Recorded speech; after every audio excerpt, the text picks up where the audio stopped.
Hello my dear students, welcome to दक्षिणाई classroom. बहुत स्वागत है प्यारे बच्चों आपका दक्षिणाई क्लासरूम चैनल पर। मैं प्रदीप सिंह फिर से आपके साथ हूं केटीजी थर्मोडायनेमिक्स लेक्चर नंबर 7 के साथ। और आज हम कल का सिलसिला ही कंटिन्यू करने वाले हैं, दैट इज क्वेश्चंस के साथ ही आगे बढ़ने वाले हैं ना।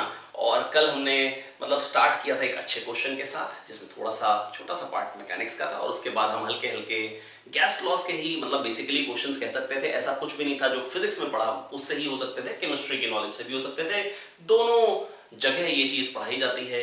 और बेटा बस मैं आपको इतना ही कहूंगा, इसीलिए बहुत इंपॉर्टेंट भी है क्योंकि दोनों जगह इसके क्वेश्चंस मिलेंगे आपको। ठीक है, तो चलिए बच्चों आज का कार्यक्रम स्टार्ट किया जाए। जैसा बोला था कि पहला क्वेश्चन ग्राफ का कराएंगे और एक अच्छा सा क्वेश्चन कराएंगे। तो पहला क्वेश्चन है, एक मोल गैस है बेटा मोनोटॉमिक है ना, और उसको हम जिस प्रोसेस में लेके जा रहे हैं ना तो वो आइसोबारिक है, ना आइसोकोरिक है, ना आइसोथर्मल है। अब वो प्रोसेस कैसा, आइए देख लेते हैं। वो प्रोसेस दिखा रखा है पीवी डायग्राम में, पी वी डायग्राम में प्रोसेस दिखा रखा है।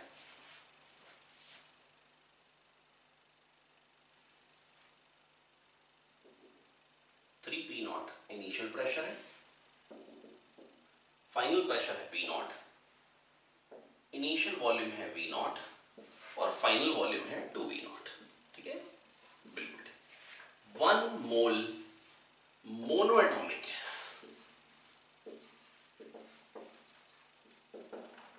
1 मोल ऑफ मोनोटॉमिक गैस है ना, is taken through this process. ये पीवी डायग्राम में रिप्रेजेंट कर दिया मैंने प्रोसेस को। कह रहे हैं find the work done by the gas. बेटा वर्क डन क्या होता है, पीवी ग्राफ के नीचे का एरिया। बेटा मैंने बड़े अच्छे से आपको बताया था। बेटा जो वर्क डन होता है ना, वो क्या होता है प्यारे बच्चों, यहां से प्रेशर इनटू एरिया से आएगा फोर्स है ना, एफ डीएक्स से छोटा सा वर्क डन आ जाएगा। प्रेशर इनटू एरिया हो गया फोर्स, एफ डीएक्स से छोटा सा वर्क डन, ए डीएक्स हो जाएगा डीवी, पी डीवी आ गया छोटा सा वर्क डन। और बेटा प्रेशर वॉल्यूम ये अगर किसी भी शेप का हो तो पी डीवी होता है छोटा सा एरिया, छोटा सा एरिया छोटा सा work done, total area total work done. तो बेटा ये क्या है, बेसिकली ये बन गया ट्रेपीजियम। ठीक है, ये बन गया है ट्रेपीजियम। और ट्रेपीजियम का आपको एरिया अगर आपको निकालना है तो बेटा कैसे निकाल सकते हैं, half sum of parallel sides into height. बेटा कैसे निकालते हैं बोलेंगे साथ साथ में, half sum of parallel sides into height. ठीक है, तो बेटा जो वर्क डन निकल के आएगा वो आएगा half sum of parallel sides 3p not plus p not, half 3p not plus p not 4p not into height. बेटा 2v नॉट, ये v नॉट, ये हो गया v नॉट, तो ये आ गया 2p naught v not. Clear है, बिल्कुल क्लियर है, कोई दिक्कत नहीं है। पहला पार्ट डन। दूसरा part, calculate the change in internal energy of gas. Change in internal energy कितना है जब गैस यहां से यहां पहुंचेगी, ये प्रोसेस हो रहा है। चेंज इन इंटरनल एनर्जी बताना है, डेल्टा यू। बेटा डेल्टा यू क्या होता है, बेटा F/2 nR delta T, monoatomic gas है। F हो गया 3/2 nR delta T. Delta T को लिख सकते हैं T2 माइनस T1 है ना, nR T2 हो जाएगा P2V2, nR T1 हो जाएगा P1V1। ठीक है, तो बेटा 3/2 nR T2 हो जाएगा P2V2 माइनस P1V1। ठीक है, बिल्कुल ठीक है, कोई दिक्कत नहीं। तो ये क्या निकल के आ गया, 3/2 P2V2 हो जाएगा 2p नॉट v नॉट और P1V1 हो जाएगा v not into 3p not. चलिए, तो ये क्या बन जाएगा, minus p not v naught. ठीक है, और बाहर 3/2। तो ये चेंज इन इंटरनल एनर्जी बेटा नेगेटिव आ रहा है, मतलब इंटरनल एनर्जी हैज डिक्रीज, क्योंकि पीवी का प्रोडक्ट कम हो गया है तो टेम्परेचर कम हो गया। बेटा आप देखिए ना, फाइनली पीवी का प्रोडक्ट आ रहा है 2p naught v naught, initially आ रहा था 3p नॉट v नॉट। तो पीवी कम मतलब टेम्परेचर कम, टेम्परेचर कम मतलब इंटरनल एनर्जी कम। तो -3/2 p naught, internal energy has decreased. ठीक है, अब अगला part, heat given to the gas. अगला पार्ट है, what is the amount of heat given to the gas, thermal energy supplied to the gas. अब बेटा अगर डेल्टा यू पता है, डब्ल्यू पता है, तो Q equal to delta U plus W, first law of thermodynamics use करके बड़े आराम से निकाल सकते हैं what is the amount of heat supplied. कितनी आएगी बेटा, डेल्टा यू कितना है, -3/2 p नॉट v नॉट। ठीक है, और वर्क डन कितना है बेटा, +2p नॉट v नॉट। तो बेटा यहां से हीट सप्लाइड कितनी आ गई, half p not v not. कितनी आ गई प्यारे बच्चों, half p not v naught. ठीक है, आई होप बेटा आपको ये समझ में आ जाएगा, फटाफट से नोट कर लेंगे। पहला पार्ट था वर्क डन। वर्क डन बेटा हमने कैसे निकाला है? वर्क डन निकाला है प्यारे बच्चों हमने half sum of parallel sides into height use करके। फिर चेंज इन इंटरनल एनर्जी निकाला प्यारे बच्चों, वो कैसे निकाला है हमने? F/2 nr delta T, nRT2 minus nRT1, nRT2 हो जाएगा P2V2 माइनस P1V1। फिर हीट सप्लाइड पूछी थी, वो भी निकाल ली। अगला पार्ट है calculate the average molar heat capacity of the gas during the process. Molar heat capacity depend करती है किस पे? प्रोसेस पे। तो अगर आइसोबारिक होता है तो Cp होती है F+2/2r, और आइसोकोरिक होती तो Fr/2। इस प्रोसेस के लिए एवरेज मोलर हीट कैपेसिटी पूछी है, तो बेटा Q को n C average delta T से कंपेयर कर दीजिए और C एवरेज निकाल लीजिए, हाँ कि ना? अब तो बेटा कैसे निकालेंगे, आइए देखिए। तो इसको किसी ने कहा सर R से डिवाइड और R से मल्टीप्लाई कर दो। मैंने कहा क्यों? कहते हैं nr डेल्टा T की वैल्यू वही P2V2 माइनस P1V1 आ जाएगी माइनस P0V0। मैंने कहा हाँ बिल्कुल सही बात है। तो nr डेल्टा T अभी तो कैलकुलेट किया माइनस P0V0, और Q कितना है? Half P0V0। nr डेल्टा T क्या हो जाएगा बेटा? Minus P0V0 delta sorry into C average. nr डेल्टा T की value C average by R, ये कट गया यहां से। तो C एवरेज क्या निकल के आ गया प्यारे बच्चों? Minus R/2। अरे नेगेटिव आ रहा है, अरे तो नेगेटिव आ रहा है। नेगेटिव क्या बताता है अभी बताता हूं, पहले एक बार समझ लेते हैं। Q equal to delta U plus W से हीट सप्लाइड निकाली, कितनी थर्मल एनर्जी सप्लाई किया बेटा हमने वो निकाला, और Q निकालने के बाद Q को लिखा NC एवरेज डेल्टा T।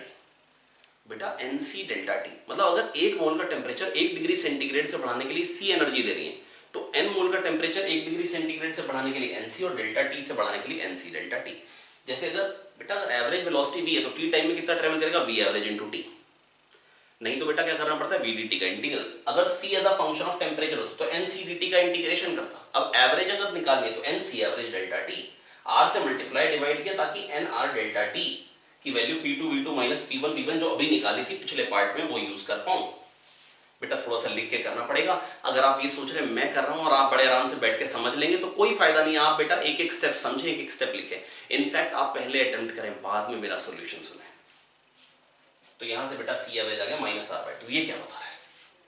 ये क्या बता रहा है? Q पॉजिटिव है तो डेल्टा T नेगेटिव है। बेटा Q equal to NC average delta T, Q equal to NC average delta T। ये क्या बता रहा है? Q पॉजिटिव है और ये नेगेटिव है। इसका मतलब बेसिकली अब नेगेटिव इंटू नेगेटिव ही तो पॉजिटिव हो। हीट सप्लाई कर रहा हूं और टेम्परेचर कम हो जाए। बेटा देखो हीट सप्लाई करने से टेम्परेचर कम हो जा रहा है, क्या ये अजीब बात है? नहीं भैया बिल्कुल अजीब बात नहीं। ऐसा हो सकता है कि आपको अजीब लग रही हो क्योंकि आप पहली बार देख रहे हो। देखो बेटा अगर मान लो मेरे पास ये गैस है, जो कि मैंने आपको शायद दूसरे लेक्चर में या तीसरे लेक्चर में भी बताया था कि बेटा अगर ये पिस्टन है ना, और अगर यहां पर मॉलिक्यूल आ रहा है मान लो 10 मीटर पर सेकेंड से, ठीक है, और ये जा रहा है 2 मीटर पर सेकेंड से, तो वेलोसिटी ऑफ अप्रोच क्या हो गई बेटा? 8 मीटर पर सेकेंड। तो सेपरेशन क्या होगी फिर से 8 मीटर पर सेकेंड। तो अगर ये V से दूर जाएगा तो V+2 हो गई वेलोसिटी ऑफ सेपरेशन, और वेलोसिटी ऑफ अप्रोच कितनी है? 10 - 2 दैट इज 8। तो V कितना आ रहा है? 6। तो वापस जाएगा 6 से, आ रहा है किससे? 10 से। तो स्पीड कम हो जाने का मतलब क्या है? रफ्तार अगर कम हो जाएगी मॉलिक्यूल्स की तो टेम्परेचर कम। Temperature is nothing but the रफ्तार of gas molecules. Temperature gives the idea of रफ्तार ऑफ गैस मॉलिक्यूल्स। तो यहां पर रफ्तार of gas molecules is going to decrease. अगर रफ्तार डिक्रीज होने वाली है, V जो है 6 वो डिक्रीज होने वाला है, ये तो बिल्कुल पक्का हो गया है ना। दैट इज अभी कोई हीट सप्लाई नहीं करी तो ही टेम्परेचर कम हो गया। हीट सप्लाई नहीं करी है, हीट निकली भी नहीं है, पर टेम्परेचर कम हो गया क्योंकि गैस ने वर्क किया।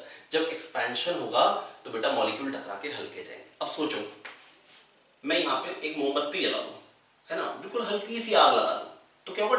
हो सकता है 6 को ये 7 कर दे, लेकिन टेम्परेचर तो तब भी कम हो गया ना।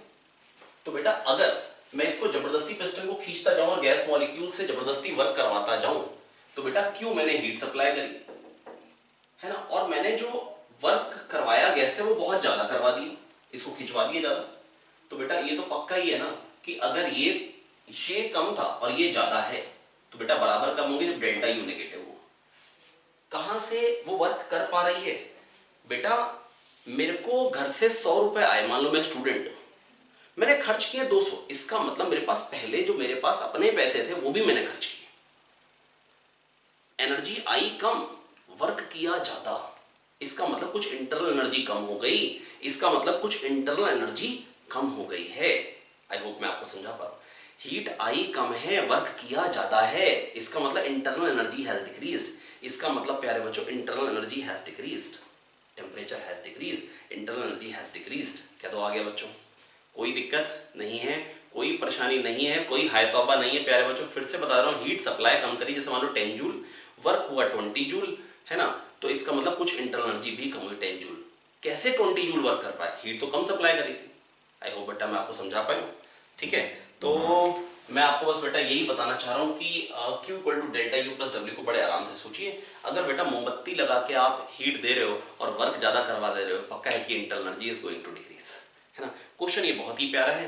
अगला पार्ट इसका और भी शानदार है। अब बेटा मेरे से ये पूछा गया है, इस पूरे प्रोसेस में maximum temperature attained by the gas, calculate the maximum temperature attained by the gas. Question है calculate the maximum temperature attained by the gas. Calculate the maximum temperature attained by the gas. और बेटा लिखना चाहे तो लिख लीजिए, negative heat capacity means that if we heat up the gas, if we heat up the system, its temperature decreases, and vice versa. This normally occurs when the work done is more than the heat given to the system. This normally occurs when work done by the gas is greater than heat supplied to the system. और हम externally बेटा piston को खींच सकते हैं, gas से work करा सकते हैं, गैस की वेलोसिटीज को कम कर सकते हैं, गैस की इंटरनल एनर्जी को डिक्रीज कर सकते हैं। बोलो आया कि नहीं आया? बिल्कुल आया, कोई दिक्कत नहीं है भैया। तो बेटा मैं बस आपको इतना ही कहना चाह रहा हूँ कि ये बड़े आराम से समझिए, बात को ध्यान से समझिए कि बेटा अभी तो हीट सप्लाई नहीं करी थी, वेलोसिटी कम होगी। अगर थोड़ी सी हीट सप्लाई करके अगर इसको बढ़ा भी दो और 10 तक ना करो तो वही तो केस हो गया, हीट सप्लाई करी और टेम्परेचर कम हो गया, वेलोसिटीज गैस मॉलिक्यूल्स की कम हो गई। अगला पार्ट है इसका, calculate the maximum temperature attend during the process. चलिए पहले इसको रब कर लेते हैं।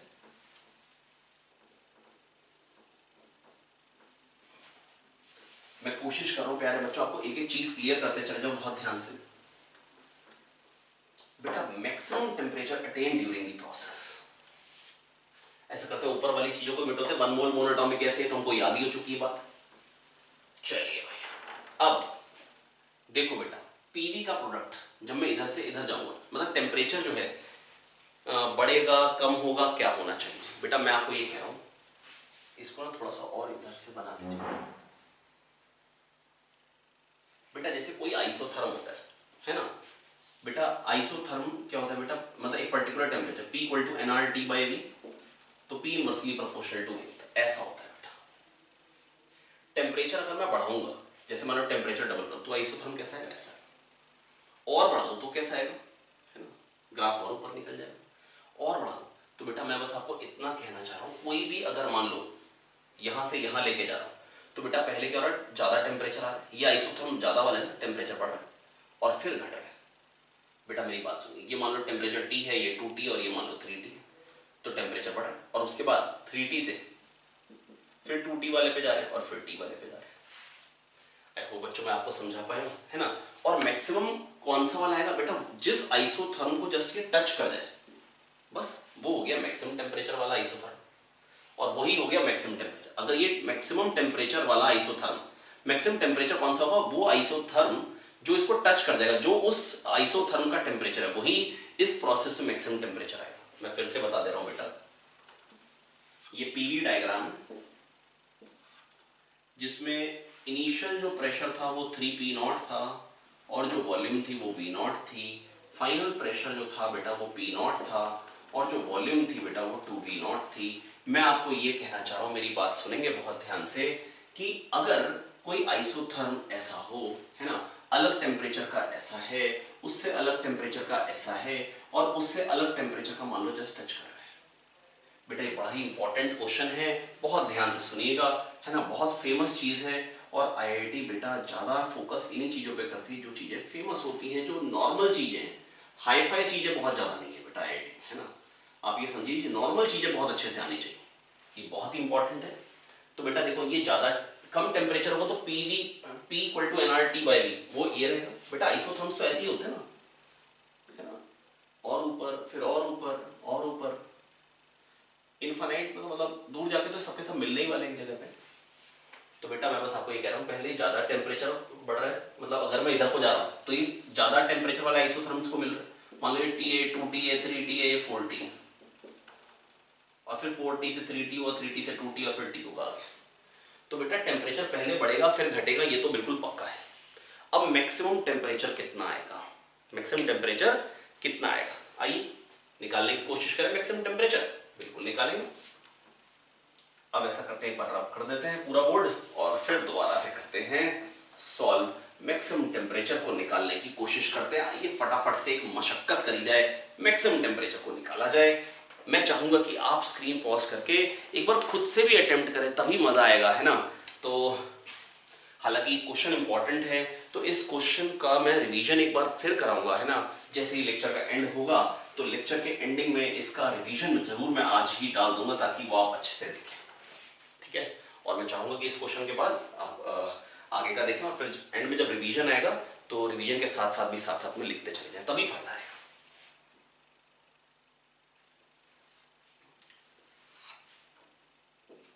P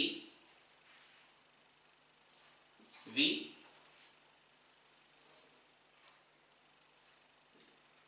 3P naught V not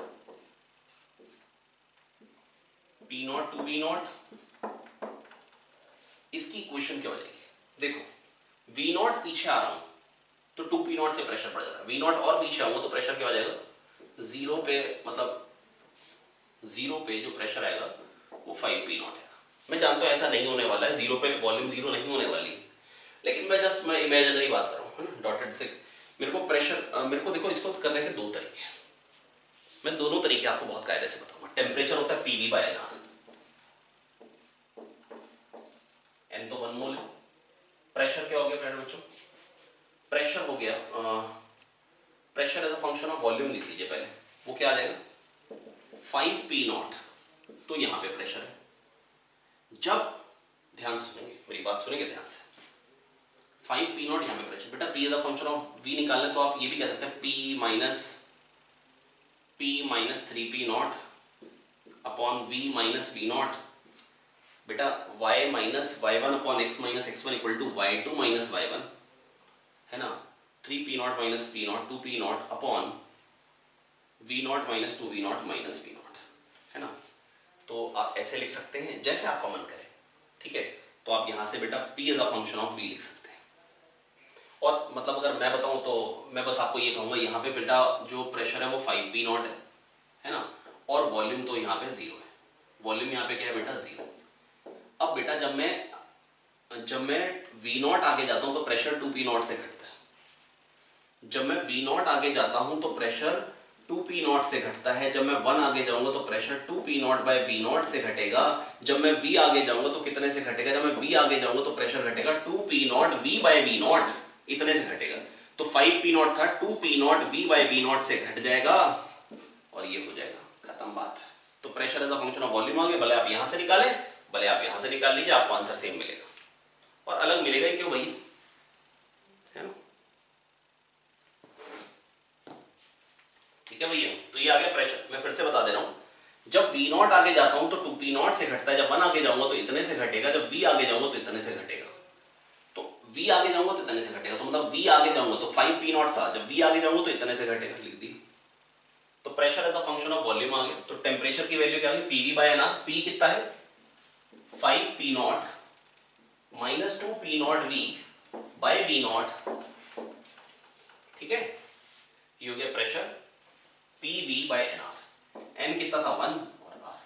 अब बेटा क्वाड्रेटिक इक्वेशन बन के आ गई है आपके सामने, आप ध्यान से देखिए, क्वाड्रेटिक इक्वेशन बन के आ गई है। अब क्वाड्रेटिक इक्वेशन में और v स्क्वायर कोफिशिएंट नेगेटिव है, जब बेटा x स्क्वायर कोफिशिएंट नेगेटिव होता है तो पैराबोला नीचे को खुलता है और मैक्सिमम वैल्यू कहां होती है, एक रूट अल्फा होता है, एक बीटा होता है ना।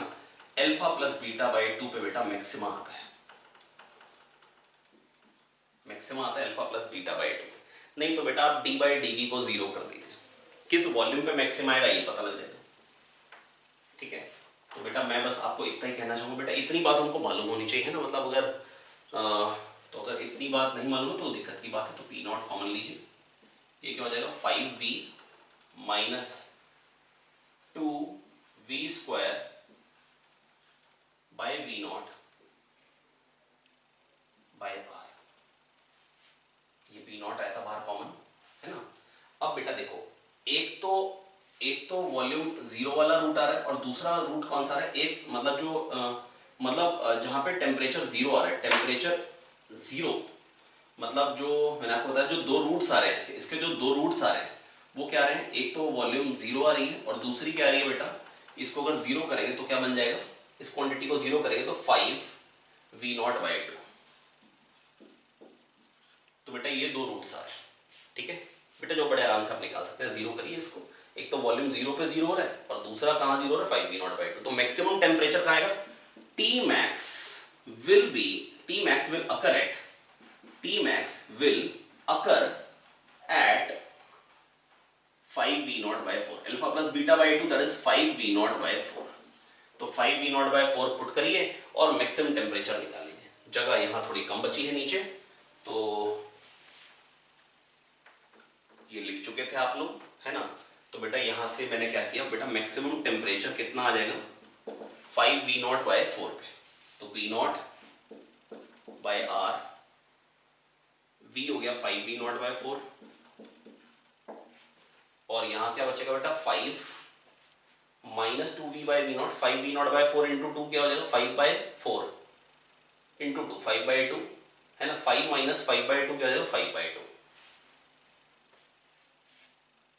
एक बार फिर चेक कर लेते हैं बेटा, ये वाली जो क्वांटिटी है p0 तो बाहर ले लीजिए, p0 तो ले लिया बाहर, ठीक है, और यहां पर आ गया 5/4 इंटू 2, ठीक है, तो 5/2, अच्छा ये 5/2 आ गया, तो बेटा कितना निकल के आ गया 25/8 p0 v0 by r, 25/8 p0 v0 by r, number of moles of one. I hope बेटा मैं आपको समझा पाया, ठीक है, कोई खास दिक्कत की बात नहीं। 25/8 p0 v0 बाय r बड़े आराम से समझ में आ पाया है ना। और अब इसको करने का एक और तरीका क्या हो सकता है, मैंने आपको क्या बताया, बहुत सारे आइसोथर्म्स बना सकते हैं आप बेटा, जो आइसोथर्म टच करके निकल जाएगा ना वही मैक्सिमम टेम्परेचर वाला है।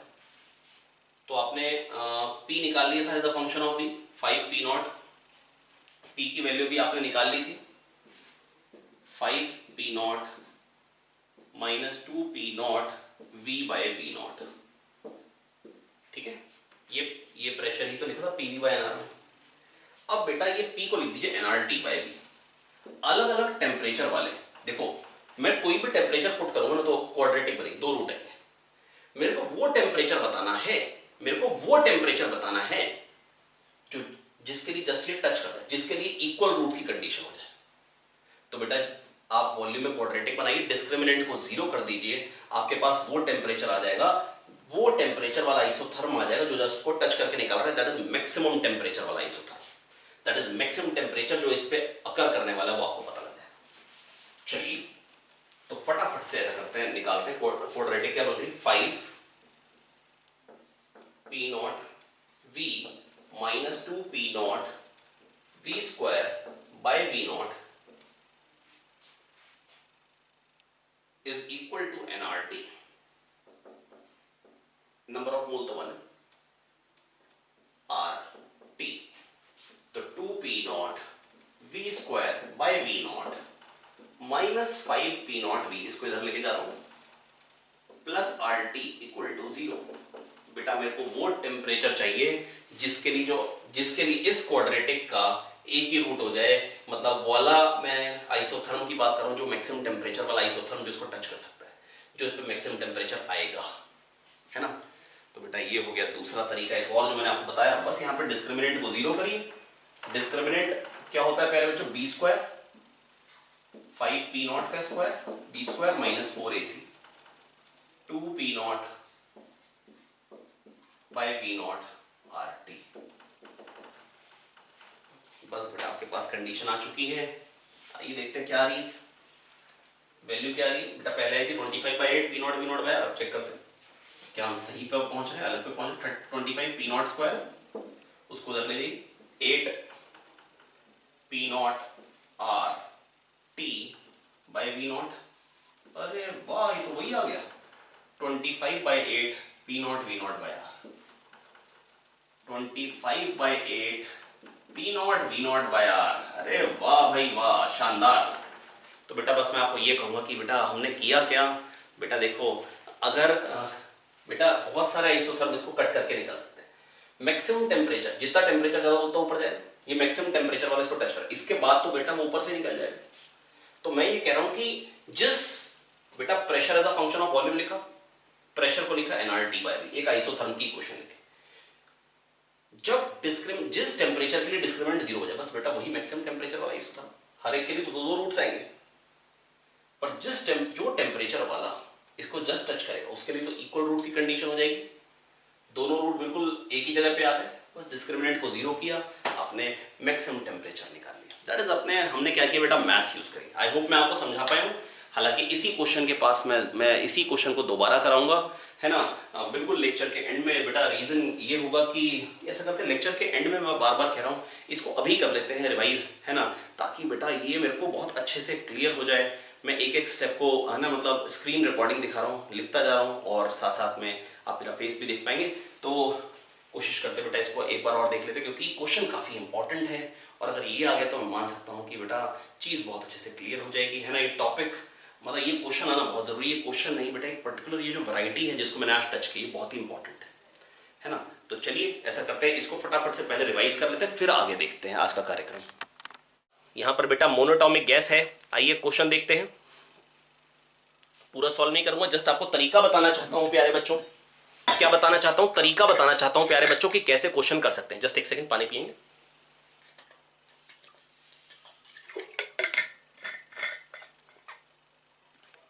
आपकी कॉपी में भी ये क्वेश्चन है, क्लास में भी मैंने कराया था।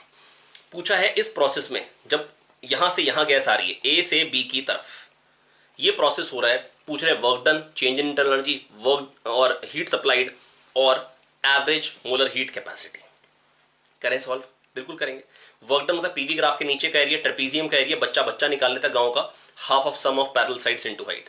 तो क्या बन जाएगा, half of 3p0 plus p0 that is 4p0 into ये, और ये क्या है 2v0 minus v0 that is 2p0 v0। ये हो गया वर्क डन। अब change in internal energy, monoatomic gas है, F/2 nr delta T, 3/2 nr delta T, nr delta T को P2V2 माइनस P1V1 कह सकते हैं। P2V2 क्या हो जाएगा, P इंटू 2V0, P1V1 क्या हो जाएगा 3P0V0, पुट कर दिया। अब Q क्या हो जाएगा, delta U plus W।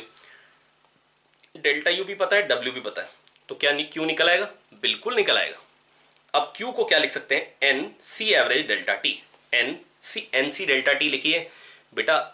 Q हमने हीट दी तो डेल्टा टी से टेम्परेचर बढ़ा, तो बेटा 1 टेम्परेचर बढ़ाने के लिए एवरेज से कितनी हीट देनी पड़ेगी, Q by delta T, Q by delta T, है ना। n मोल के लिए, 1 मोल के लिए बेटा कितना देना पड़ेगा, Q by n delta T. ये आ गई एवरेज मोलर हीट कैपेसिटी, ठीक है। अब n डेल्टा टी के लिए r से मल्टीप्लाई करिए, r से डिवाइड करिए, nr डेल्टा टी जो नीचे वाला है वो बन जाएगा P2V2 माइनस P1V1, और ऊपर r आई गया। डेल्टा Q आपको पता है, P2V2 माइनस P1V1 आपको निकालना आता है। C एवरेज क्या आ गया, माइनस r, C एवरेज क्या आ गया, माइनस r। ओहो, माइनस आ रही है मोलर हीट कैपेसिटी, इसका मतलब क्या हुआ बेटा, on heating work is more than the heat given, therefore temperature decreases. बेटा मैंने आपको क्या बताया था, हम पिस्टन को जबरदस्ती खींच सकते हैं, जितना गैस हीट दे रही उससे ज्यादा मैंने वर्क कर दिया, हीट दे रही है, वर्क मैंने ज्यादा कर दिया, टेम्परेचर घट गया। तो हीट दी और टेम्परेचर घट जाए, क्या ऐसा पॉसिबल है, बिल्कुल है, कि आपने पिस्टन को जबरदस्ती ऊपर खींच दिया। तो गैस मॉलिक्यूल, बेटा आप सोचो, जब बॉल आती है बैट के पास, आप बैट को पीछे ले जाओ तो मॉलिक्यूल वापस हल्के जाएगा, मतलब बॉल वापस हल्के जाएगी। आप समझ रहे हैं मेरी बात, मैं आपको समझाने की कोशिश करता हूँ। ये मान लीजिए ये पिस्टन है, ये गैस मॉलिक्यूल आ रहा है सपोज 10 से, ये पिस्टन जा रहा है 5 से, इलास्टिक कोलिजन होगा, तो वेलोसिटी ऑफ अप्रोच क्या हो गई 5, वेलोसिटी ऑफ अप्रोच क्या हो गई 5, 10 minus 5 this is velocity of approach, और वेलोसिटी ऑफ सेपरेशन क्या हो जाएगी, मान लो ये v से वापस जाता है मॉलिक्यूल, v प्लस 5, तो यहाँ से बेटा v कितना निकल के आ जाएगा प्यारे बच्चों, सोचिए v निकल के क्या आ रहा है, velocity of separation, I am sorry, ये 10 है, वेलोसिटी ऑफ 10 से आ रहा था, ये 5 से जा रहा था, तो वेलोसिटी ऑफ अप्रोच हो गई 10 माइनस 5, है ना। और वेलोसिटी ऑफ सेपरेशन क्या हो जाएगी प्यारे बच्चों, अगर मान लो मॉलिक्यूल v से जाए इधर तो v प्लस 5, ये हो गई वेलोसिटी ऑफ सेपरेशन। आया, बिल्कुल आया। तो बेटा 10 माइनस 5 क्या हो जाएगा 5, और ये 5 से कट के हो गया 0। कितना आ गया प्यारे बच्चों, 0। आई होप बेटा मैं आपको समझा पा रहा हूँ। एक सेकेंड, मेरे पास शायद इसका फिगर भी होगा।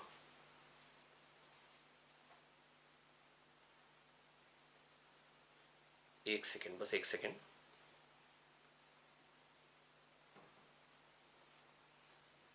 ये देखिए, तो प्यारे बच्चों यहां पर मॉलिक्यूल आ रहा था v1 से, है ना, और v2 से वापस जा रहा था। तो वेलोसिटी ऑफ अप्रोच क्या थी v1 प्लस v, और वेलोसिटी ऑफ सेपरेशन क्या थी v2 माइनस v। तो v2 क्या आ जाएगा v1 प्लस 2v। जब पिस्टन पास में आएगा तो रफ्तार बढ़ जाएगी, और जब पिस्टन दूर जाएगा तो बेटा v1 माइनस v था वेलोसिटी ऑफ अप्रोच, v1 से आ रहा था, ये v से दूर जा रहा था। v1 minus v was velocity of approach, और v2 से जा रहा है और ये v से जा रहा है। अब वेलोसिटी ऑफ सेपरेशन क्या आ जाएगी v2 प्लस v। इलास्टिक है तो velocity of separation is velocity of approach, velocity of separation is equal to velocity of approach, और यहां से क्या आ जाएगा v2 equal to v1 minus 2v। Velocity of v2 is v1 minus 2v। आया, बिल्कुल आया, कोई दिक्कत नहीं है। तो बेटा अगर समझाना क्या चाहता था, अगर पिस्टन दूर जा रहा है, अगर पिस्टन दूर जा रहा है तो मॉलिक्यूल हल्के वापस जाएगा, और अगर आगे आ रहा है तो पिस्टन तेज जाएगा आगे, तो पिस्टन तेज जाएगा। आया, बिल्कुल आया। एक सेकेंड, ये चल रहा था क्वेश्चन। तो नेगेटिव का मतलब क्या होगा, हीट दे और टेम्परेचर कम हो जाए, अब कह रहे हैं find the maximum temperature during the process. Maximum temperature कितना आएगा during the process. Maximum temperature कैसे निकालेंगे प्यारे बच्चों, मेरी बात सुनेंगे ध्यान से। 3p0 v0 और ये p0 2v0। तो क्या pressure as a function of volume निकालेंगे स्ट्रेट लाइन की इक्वेशन से, बिल्कुल निकाल लेंगे। और बेटा टेम्परेचर क्या होता है pv बाय nr, है ना। तो प्रेशर की वैल्यू आ गई वेलोसिटी के टर्म्स में, वो वॉल्यूम के टर्म्स में प्रेशर की मतलब pressure as a function of volume आ गया इनटू v बाय nr। तो बेटा pv बाय nr जब मेरे पास जो निकल के आ रहा है वो क्या आ रहा है, क्वाड्रेटिक। और क्वाड्रेटिक की मैक्सिमम वैल्यू कब होती है बेटा, सम ऑफ रूट्स बाय 2 पे, या d बाई डी को 0 करिए, मतलब आपको वॉल्यूम निकालने के, इस वॉल्यूम पे मैक्सिमम होगा टेम्परेचर, तो बेटा आप d बाई डी 0 करके निकाल सकते हैं, या क्वाड्रेटिक की मैक्सिमम वैल्यू होती है अल्फा प्लस बीटा बाई 2 पे। ठीक है, अब यहां से बेटा मेरे पास क्या निकल के आ गया बेटा, मतलब मेरे पास वो वॉल्यूम आ गई जिसपे मैक्सिमम टेम्परेचर आएगा, और वो वॉल्यूम अगर मैं यहां पुट कर दूं तो मेरे को मैक्सिमम टेम्परेचर भी मिल जाएगा। करेक्ट है, बिल्कुल करेक्ट। इस तरीके से बढ़ूंगा आगे। ठीक है, और दूसरा तरीका क्या हो सकता है, जो आपने प्रेशर निकाला, प्रेशर को लिख दीजिए nRT बाई वी। यहां से क्या मिल जाएगा बेटा, आपने क्या किया, अलग अलग आइसोथर्म, कुछ किसी के लिए 2 रूट आएंगे, जिसके लिए एक ही रूट आएगा वो मैक्सिमम टेम्परेचर वाला आइसोथर्म हो गया जो जस्ट टच कर रहा है।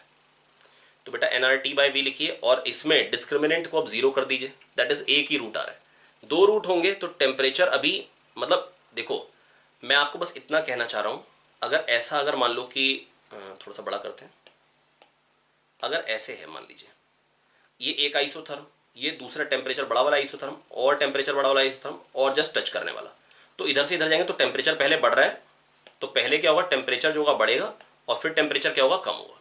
क्यों, क्योंकि बेटा ऐसा है, ये एक आइसोथर्म है, ये दूसरा आइसोथर्म है, ये तीसरा आइसोथर्म है। तो बेटा यहाँ पर T1 टेम्परेचर है, इस पे T2 है, और इस पे T3 है, तो टेम्परेचर पहले बढ़ रहा है और फिर इधर जा रहे हैं तो टेम्परेचर कम हो रहा है। आया, बिल्कुल आया।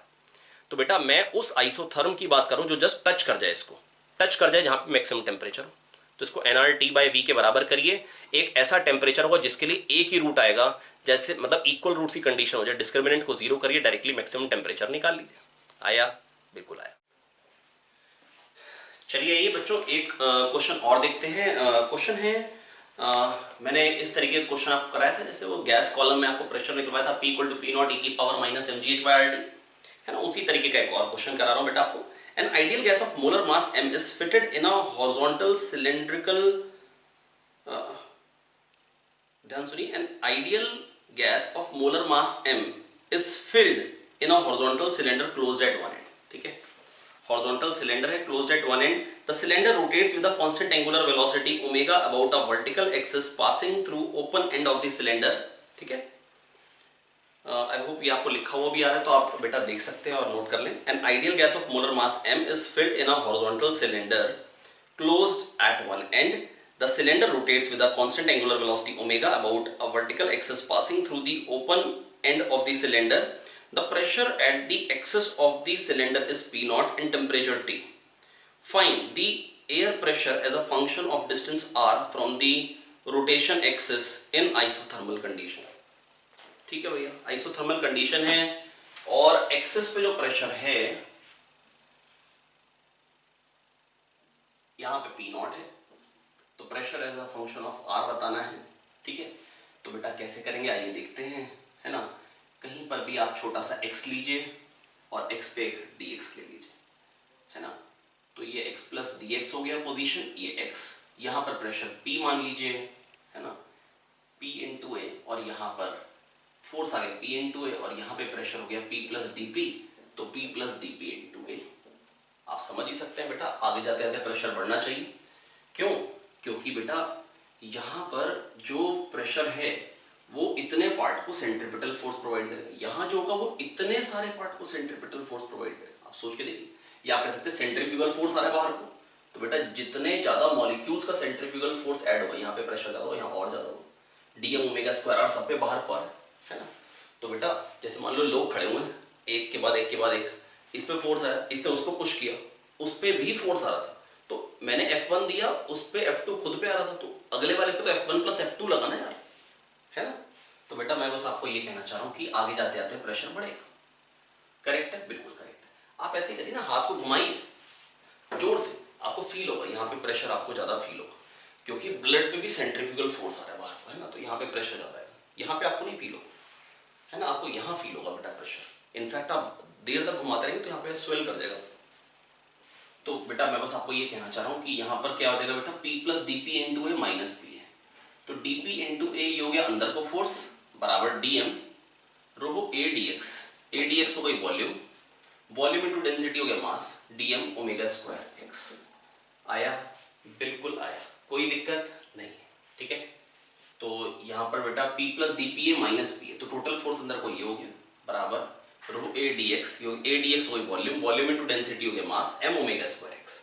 ए को काट देंगे गुस्से में आके, डीपी रो को क्या लिख सकते हैं बेटा, पीवी इक्वल टू एनआरटी से आप रो निकाल लीजिए, मास अपॉन मॉलिक्यूलर मास हो गया number of moles RT, mass upon volume हो गई डेंसिटी, तो रो क्या हो जाएगा प्यारे बच्चों, पीएम बाय आरटी। रो क्या हो जाएगा प्यारे बच्चों, पीएम बाय आरटी, वो यहाँ पे आप पुट कर सकते हैं। डीपी आ जाएगा रो पीएम बाय आरटी, है ना, ओमेगा स्क्वायर एक्स। ठीक है, तो dP by P, dP by P ये आ जाएगा M omega square by RT, M omega square by RT, और साथ में ओ सॉरी ये तो dx, dm omega square x. अच्छा ये M omega square by RT x, अच्छा डीएक्स गायब हो गया, ए डीएक्स था यहाँ पे, है ना, तो डीएक्स भी है साथ में, तो एक्स डीएक्स। मैं फिर से क्लियर कर दे रहा हूँ, अगर क्लियर ना हुआ हो बेटा, DP into A, P A इधर को, पी प्लस डीपी इधर को, तो रो ए डीएक्स, ये ए डीएक्स हो गई वॉल्यूम, वॉल्यूम इंटू डेंसिटी हो गया मास, है ना, वॉल्यूम इंटू डेंसिटी हो गया मास, एम ओमेगा स्क्वायर एक्स। अगर एम मास की बॉडी ओमेगा एंगुलर वेलोसिटी से एक्स रेडियस पे घूम रही होगी तो सेंटर की तरफ को फोर्स आता है एम ओमेगा स्क्वायर एक्स, तो यहां से डीपी बाय पी आ गया M omega square by RT x dx. जब एक्स 0 था तो प्रेशर पी नॉट था, जब एक्स एक्स हुआ तो प्रेशर पी, या अगर आपको आर कहना है, pressure as a function of R लिखना है तो आर कह दें, तो यहां से क्या है L N P by P naught is equals to M omega square R square by 2 R T.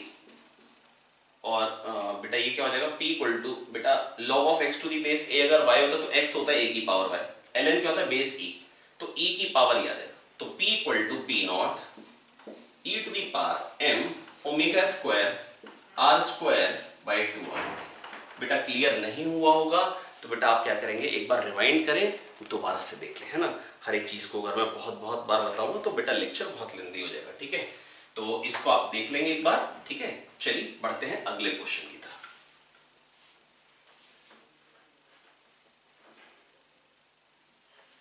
बेटा लेकिन मेरी रिक्वेस्ट है कि इस क्वेश्चन का सॉल्यूशन एक बार दोबारा देख लेंगे, है ना। ये एक इंपॉर्टेंट क्वेश्चन है ना, बेसिक क्वेश्चन था और इंपॉर्टेंट है।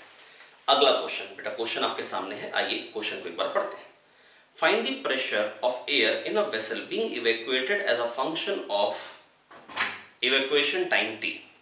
Find the pressure in a vessel being evacuated as a function of evacuation time t, the vessel volume is V, the initial pressure is P naught, ठीक है, the process is assumed to be isothermal and evacuation rate is constant. The evacuation rate is the gas volume being evacuated per unit time with volume being measured under gas pressure attained by that moment. Okay, and rate of evacuation is given by C, that is dV by dt जो है वो C. अब बेटा ये dV by dt का मतलब क्या होगा? इसका मतलब मैं आपको बताता हूँ. क्वेश्चन क्या कह रहा है. ये बेटा एक वेसल है, यहां पर बेटा मैंने क्या रखा है, पिस्टन सिलेंडर सिस्टम लगा रखा है. वो क्या करेगा, वो इसको आगे लेके जाएगा dV से, है ना, dV से आगे जाएगा, फिर पिस्टन के वॉल्व खुल जाएंगे, जगह खुल जाएगी, खट्ट से अंदर आएगा, तो यहां पर जो गैस थी वो बाहर रहेगी. इस तरीके से आप समझ पा रहे हैं. मतलब ये पिस्टन जो है ये मतलब समझिए आगे आया तो गैस यहां तक आ गई. ये जो गैस V वॉल्यूम थी V प्लस dV में आ गई. अब ये खुला और ये बाहर निकल गई. यस, आई होप मैं आपको समझा पा रहा हूं. तो बेटा मेरे को ये बताना है, अंदर इनिशियल प्रेशर P नॉट है, वेसल की वॉल्यूम V नॉट है, dV बाई dt कांस्टेंट है जिसकी वैल्यू C है. dV बाई dt कांस्टेंट है जिसकी वैल्यू C है ना. अब मेरे को बताना है pressure as a function of time. Pressure as a function of time कैसे करेंगे बेटा? बेटा मान लो किसी टाइम पे प्रेशर P हो चुका है, वॉल्यूम V नॉट है. अब मैंने इस पिस्टन को यहां से यहां पे खिसकाया, dV खिसकाया आगे, तो बेटा वॉल्यूम कितनी हो गई अभी अंदर? बेटा आइसोथर्मल प्रोसेस है, तो बेटा वॉल्यूम क्या हो गई अंदर? V प्लस dV हो गई, V नॉट प्लस dV. तो बेटा PV इक्वल टू nRT में इस कंडीशन में कांस्टेंट है. क्या वॉल्यूम कांस्टेंट है? नहीं, वॉल्यूम बढ़ी है, वॉल्यूम बढ़ी है ना. क्या प्रेशर कांस्टेंट है? वॉल्यूम बढ़ेगी तो चेंज होगा. टेंपरेचर कांस्टेंट है, अभी वही number of moles her instant के लिए. मैं कह रहा हूं खाली जस्ट अभी इस प्रोसेस के लिए. तो बेटा PV का प्रोडक्ट कांस्टेंट है. मान लो प्रेशर अभी P था और जब ये यहां पहुंचेगी तो P प्लस dP. मैं जानता हूं बेटा वॉल्यूम बढ़ेगी तो प्रेशर कम होगा क्योंकि टेंपरेचर कांस्टेंट है, अपने आप नेगेटिव है. तो P प्लस dP होता है, मतलब अब प्रेशर वॉल्यूम क्या हो गई? V नॉट प्लस dV हो गई. और इनिशियल प्रेशर क्या था? P, और इनिशियल वॉल्यूम क्या थी? P. तो P1 V1 और P2 V2 को मैंने क्या कर दिया? बराबर कर दिया. बड़ा ही सिंपल सी बात कह रहा हूं बेटा. अभी वॉल्यूम V नॉट थी, अभी वॉल्यूम क्या थी प्यारे बच्चों? V नॉट थी. एक बार इसको एनालाइज करिए बेटा. वॉल्यूम V नॉट थी, मैंने dV से वॉल्यूम को बढ़ाया. कितने से वॉल्यूम को बढ़ाया? dV से मैंने वॉल्यूम को बढ़ा दिया. जब बेटा dV से वॉल्यूम बढ़ेगी, है ना, टेंपरेचर वही बेटा. अभी तो गैस मॉलिक्यूल्स जितने अंदर थे वो वही के वही है, वो तो बाहर निकले नहीं है. मेरा सिस्टम वही का वही है, N वही है, T वही है, R वही है, PV का प्रोडक्ट कांस्टेंट है. तो प्रेशर अगर P था, मान लीजिए P प्लस dP हो गया, और वॉल्यूम जो थी वो V नॉट थी और V नॉट प्लस dV हो गई, है ना. और इनिशियल क्या होता है बेटा? P into V not. P1 V1 और P2 V2 को बराबर किया. अब मल्टीप्लाई करिए, PV not plus dP V not plus PdV plus dP dV. छोटा इंटू छोटा वेरी वेरी छोटा, इसको खा जाइए. PV नॉट काट दीजिए, तो यहां से बेटा क्या निकल के आ रहा है? ध्यान से देखिए, dP V naught is equals to minus P dV. dP bye P, ठीक है, dP bye P is equals to minus, देखो dP नेगेटिव आ रहा है क्योंकि प्रेशर घटना ही चाहिए क्योंकि वॉल्यूम बढ़ रही है, is equals to minus 1 by V naught dV. किसी ने कहा सर dt से मल्टीप्लाई कर दो, dt से डिवाइड. मैंने कहा क्यों? कह रहे कि भाई dt टाइम में dV वॉल्यूम में तो बाहर निकल जाएगी. अब ये खट्टे से अंदर आ जाएगा. dt टाइम में dV वॉल्यूम बाहर, और इसकी वैल्यू क्या है? C. ये तो मेरे को गिवन था. कितनी तेजी से वॉल्यूम बाहर निकाल रहे हैं? dV बाई dt से, और वो C है. तो ये क्या बन गया? dP by P is equals to minus C by V naught dt. जब टाइम 0 था तो प्रेशर P नॉट था, जब टाइम T हुआ तो प्रेशर P हुआ. आप निकाल सकते हैं relation. ln P by P naught is equals to minus CT by V naught. तो बेटा यहां से क्या बन गया? P equal to P naught e to the power minus CT by V naught. I hope बच्चों मैं आपको समझा पाया बेटा. बिल्कुल ही सिंपल बात है, प्लीज मेरी बात सुने ध्यान से. पहले मैंने P1 V1 equal to P2 V2 लगाया, dV बाई dt कांस्टेंट दे रखा था C. बेटा है क्या बेटा, वॉल्यूम जो थी ना वो वी नॉट थी, ये रख गया तो डीवी से बढ़ गई, लेकिन वॉल्यूम बढ़ी तो प्रेशर कुछ कम हो जाएगा। मैंने कह दिया चेंज मान लो डीपी से, तो पी प्लस डीपी हो गया pressure, volume V naught plus dV हो गई, इनिशियली पी वी नॉट, है ना। यहाँ से बेटा काटा पी वी नॉट कट जाएगा, छोटा इंटू छोटा वेरी वेरी छोटा उड़ा दिया, डीपी बाई पी आ गया था minus dV by V naught, dt से मल्टीप्लाई डिवाइड किया ताकि डीवी बाई dt कांस्टेंट है, सी रेट से बेटा वॉल्यूम बाहर निकाल रहे हैं, तो इसको लिखा minus C by V naught dt। जब टाइम 0 था तो प्रेशर पी नॉट था, जब टाइम t हुआ तो प्रेशर p हुआ। यहां से बड़े आराम से pressure as a function of time मैंने निकाल लिया। तो प्रेशर बेटा क्या हो रहा है, एक्सपोनेंशियली डिक्रीज कर रहा है। प्रेशर क्या हो रहा है प्यारे बच्चों, एक्सपोनेंशियली डिक्रीज कर रहा है। आई होप मैं आपको समझा पाया बेटा, कोई खास दिक्कत की बात नहीं है, बड़े आराम से ही हम समझ पाए हैं, ठीक है। चलिए पढ़ते हैं अगले क्वेश्चन की तरफ। आइए बच्चों एक और क्वेश्चन देखते हैं। यहाँ पर बेटा क्या है, ये एक मेरे पास एक टेस्ट ट्यूब है, बिल्कुल पतली सी, है ना। आप ये मान सकते हैं बिल्कुल यूनिफॉर्म एरिया की है ना, जैसे ये एरिया जो है ये बिल्कुल यूनिफॉर्म है, ठीक है। ये बंद है यहाँ से, और यहाँ पे बेटा हमने क्या कर रखा है, मरकरी डाल रखी है। इतने पोर्शन में मरकरी, बहुत थोड़ा सा एक पोर्शन है जिसमें मरकरी, पतली सी ट्यूब है। कैसी ट्यूब है, बिल्कुल नैरो है ना। अब 10 सेंटीमीटर का यहाँ पे मरकरी का एक पैलेट है, 10 सेंटीमीटर एच जी है।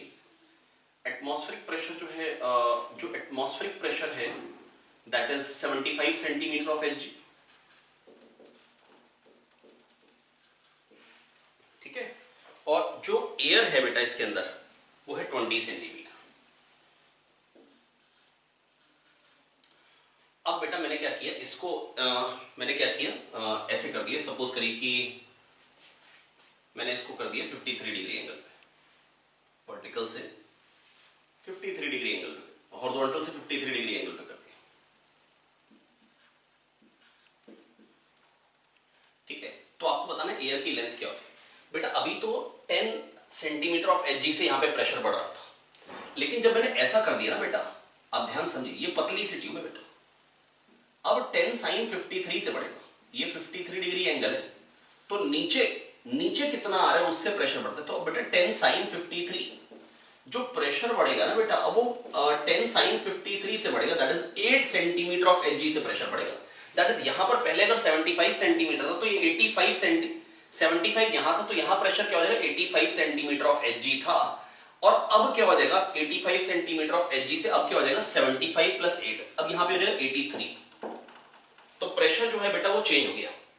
तो बेटा अगर लेंथ, अब देखो PV equal to NRT, volume को लिख दीजिए लेंथ इनटू एरिया एनआरटी, तो बेटा टेम्परेचर वही है, आर वही है, नंबर ऑफ मोल्स वही है, एरिया वही है, तो पीएल का प्रोडक्ट कांस्टेंट करिए, तो पी कितना हो गया 85, लेंथ कितनी हो गई 20, बाद में कितना हो गया बेटा 83, और लेंथ कितनी हो गई वो मेरे को निकालना है, and this is the answer. यहां से बेटा आप बड़े आराम से लेंथ निकाल सकते हैं, कैलकुलेशन में नहीं जाऊंगा, आप चाहें तो कैलकुलेट कर सकते हैं, है ना। अच्छा अगर मान लो कोई कहते कि इसको हमने ऐसा उल्टा कर दिया तो कितना हो जाएगा, तो बेटा बिल्कुल पक्का है कि अब तो प्रेशर बेटा, अब ये मतलब मरकरी नीचे खींचेगा तो लेंथ बढ़ जाएगी, 20 से बढ़ जाएगी, है ना। अब यहां पर क्या हो जाएगा, यहां पर तो अभी भी 75 सेंटीमीटर ऑफ एच जी, ऊपर जाने में कम होता है, 10 से कम हो, तो यहां पर बेटा क्या हो जाएगा 65 सेंटीमीटर ऑफ एच जी। फिर से वही बात बेटा, पीवी इक्वल टू एनआरटी में एरिया वही है, एन वही है, आर वही है, टी वही है, तो पीएल का प्रोडक्ट कांस्टेंट करना है, तो बेटा पहले कितना था 85 इंटू 20, बाद में क्या हो गया 65, और अब जो लेंथ हो गई है ना, मान लीजिए एल, तो ये इस कंडीशन के लिए आंसर आ गया। बिल्कुल सिंपल है भैया, यहां 75 है तो ऊपर जाने में तो बेटा प्रेशर कम होता है ना, यहां पे 65 हो गई, प्रेशर कम हो गया तो लेंथ बढ़ गई, कह दो आया, कोई दिक्कत नहीं, ठीक है। मैं पूरा मतलब आंसर तक नहीं निकाल रहा हूं, तरीका बताते जा रहा हूं। अगर मान लीजिए कोई अगर ये कह देता ऐसे कर दिया हमने, अगर मान लीजिए ट्यूब को, अब क्या हो जाएगा, अब तो बेटा ये बिल्कुल पक्का है कि अब तो यहां 75 है तो यहां पर भी 75 होगा बेटा, दोनों तरफ प्रेशर बराबर हो ना, प्रेशर तभी तो इक्विलिब्रियम है, तो यहां पे भी 75 होगा। तो अब जो लेंथ हो जाएगी, मान लो उसको एल डैश नाम दे दो, बड़ी बार एल नाम दिया जा रहा है ना, तो फिर से वही बात बेटा, पीएल का प्रोडक्ट कांस्टेंट, पहले कितना था प्रेशर 85, लेंथ कितनी थी 20, अब प्रेशर कितना हो गया 75, लेंथ कितनी हो गई एल डैश। बेटा PV equal to NRT, volume को लिखा length into area, number of moles वही, आर वही, कह रहे कांस्टेंट टेंपरेचर पे कर रहे हैं, एरिया कांस्टेंट है, तो पीएल का प्रोडक्ट कांस्टेंट करते जा रहे हैं। पीएल का प्रोडक्ट क्या करते जा रहे हैं बेटा? कांस्टेंट। पीएल का प्रोडक्ट हम क्या करते जा रहे हैं? कांस्टेंट, और कुछ भी नहीं। आई होप बच्चों मैं आपको समझा पाया हूं बेटा, कोई दिक्कत की बात नहीं है, बड़े आराम से हम समझ सकते हैं। ठीक है, आइए एक क्वेश्चन और करते हैं।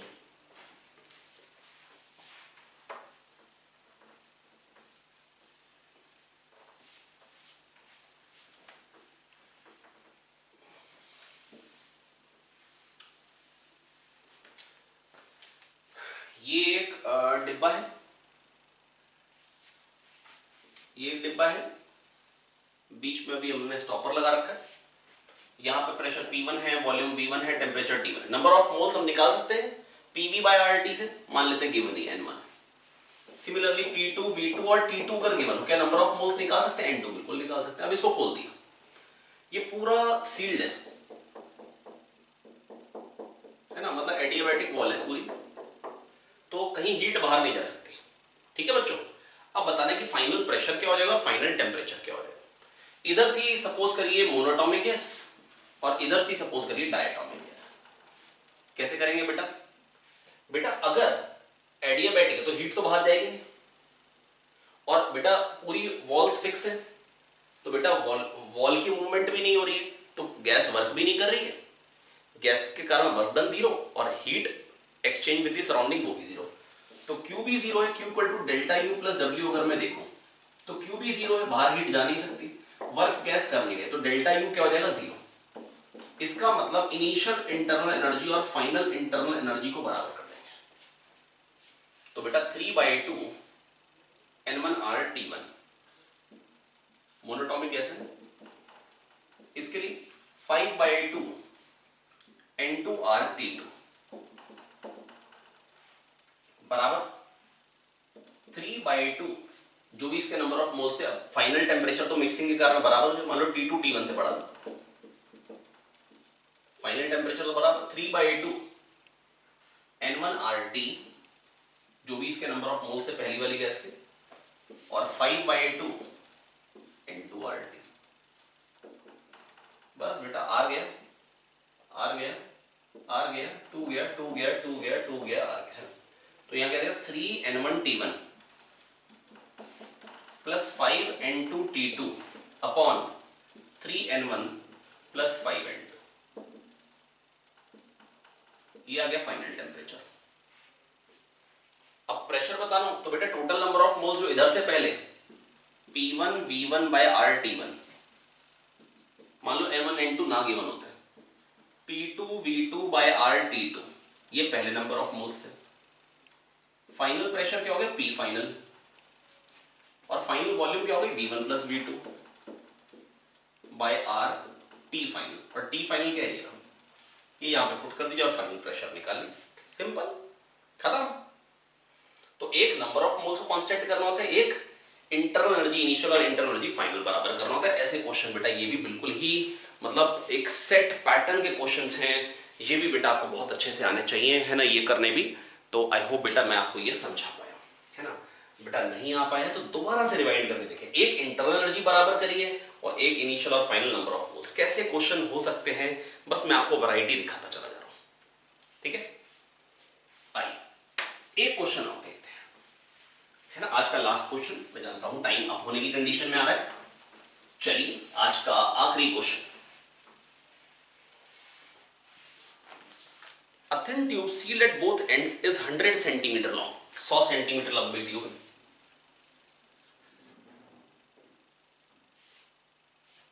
उसमें 10 सेंटीमीटर मरकरी बीच में,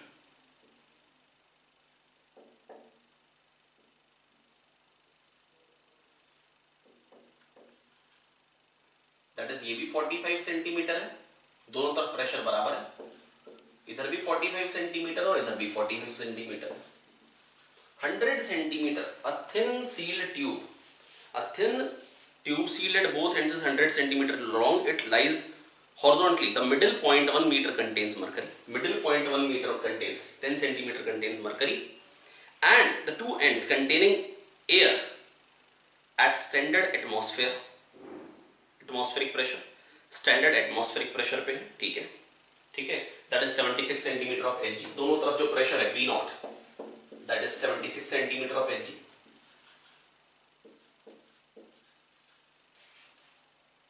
okay, if the tube is turned to a vertical position by what amount will the mercury be displaced? कितने अमाउंट से मरकरी डिस्प्लेस हो जाए, कितना डिस्प्लेसमेंट आएगी? अगर इसको मैं ऐसे कर दूं तो अगर मान लीजिए x इधर आ गया तो यहां पर जो लेंथ हो जाएगी वो क्या हो जाएगी 45 माइनस एक्स, और जो यहां लेंथ हो जाएगी प्यारे बच्चों वो क्या हो जाएगी 45 प्लस एक्स। कोई दिक्कत नहीं, प्राण नहीं निकल ले भैया, आया बिल्कुल आया।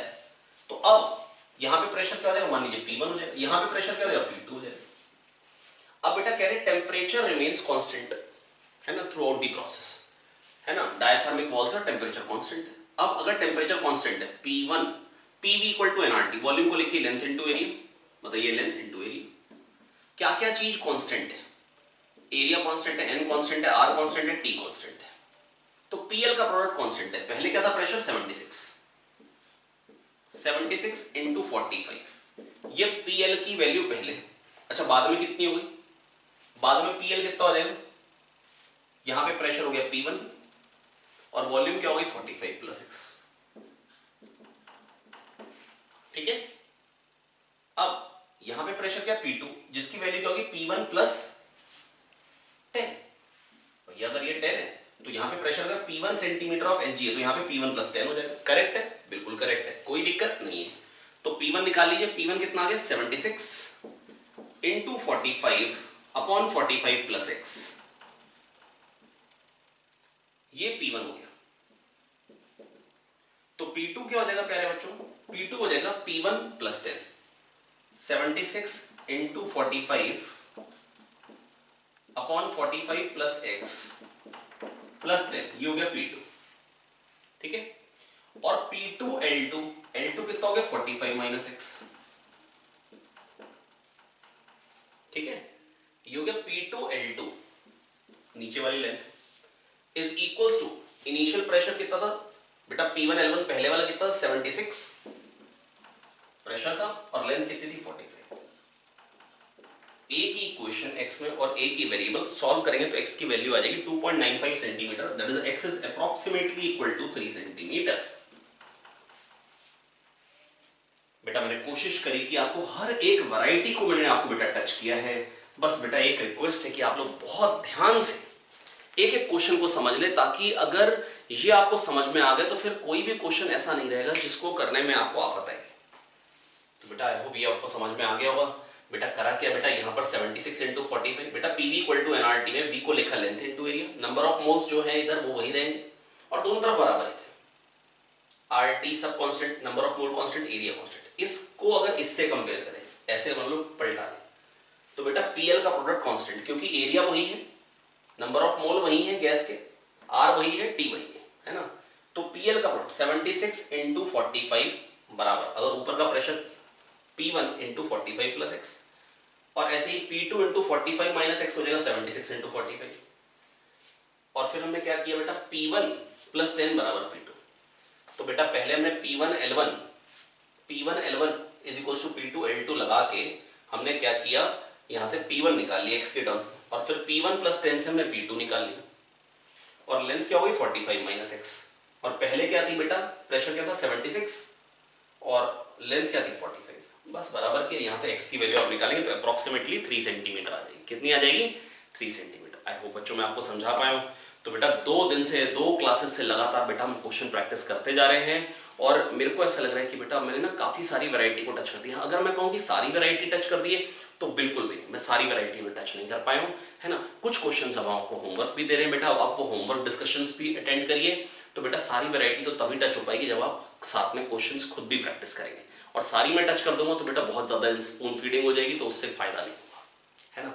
तो बेटा आपको करना क्या बेटा, बहुत अच्छे से नोट्स बनाने में। आपको ना हर बार मैं आपको एक ही बात कहता हूँ, आप मेरी बातें याद रखें कि बेटा मैं हर साल देखता हूँ कुछ बच्चे कामयाब होते हैं, कुछ बच्चे अनसक्सेसफुल होते हैं, कुछ सक्सेसफुल कुछ अनसक्सेसफुल। बेटा हम ना लगातार मतलब बच्चों के साथ कांटेक्ट में होते हैं, तो हम बच्चों से जुड़ जाते हैं, तो डेफिनेट है कि जब बच्चे अनसक्सेसफुल होते हैं तो दुख हमें भी होता है। पर बेटा सबसे ज़्यादा दुख तो उन बच्चों को होता है, क्योंकि हमारे लिए फिर नए बच्चे आ जाते हैं, हम उनके साथ एंगेज हो जाते हैं, लेकिन उनको वो सक्सेसफुल नहीं होते बेटा, पूरी लाइफ याद रहता है कि IIT क्वालिफाई नहीं हो पाई थी, है ना, या जो भी आपका टारगेट है, एम्स नीट जो भी है वो क्वालिफाई नहीं हो पाए।